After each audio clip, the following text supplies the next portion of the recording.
అంటే నిజంగా చెప్తున్నా, జాతర మాస్ జాతర ఆ టైటిల్ ఎవరు పెట్టారో ముందుగా డైరెక్టర్ ముందుగా హ్యాట్సాప్ చెప్పాలి. అలాంటి టైటిల్ పెట్టంటే రవితేజకే సెట్ అవుతాయి మాస్ జాతర అంటే.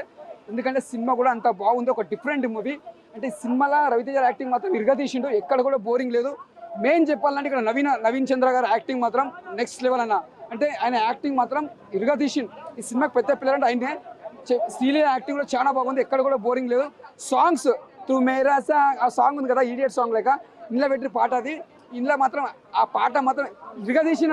ఎలా ఉందని అడగన్నా మహేష్ బాబు రవితేజ గారి సినిమా మాత్రం బాగుందా లేదా అని అడగాలన్న. చాలా బాగుంది అన్న. మీకు డ్యాన్స్ కావాలంటే అల్లు అర్జున్ మూవీ చూడండి అన్న, ఫైట్లు కావాలంటే ప్రభాస్ సినిమా చూడండి అన్న, కామెడీ కావాలంటే అల్లరి నరేష్ చూడండి. ఈ మూడు కలిపి కావాలంటే రవితేజ గారి మూవీ చూడాలి. చాలా బాగుంది, మూవీలు ఎక్కడా తగ్గలేదు. భాను గారు అయితే ఎక్సలెంట్. ప్రేక్షకులకు ఏదైతే కావాలనుకుంటారో అది 100% ఇచ్చారు. ఈ సినిమాలో ఒక ఫస్ట్ నుంచి లాస్ట్ వరకు నవ్వుకున్నాం అన్న. థియేటర్లో చాలా మంది నవ్వుకున్నారు, అంత కామెడీ చాలా పర్ఫెక్ట్గా ఉందన్నమాట.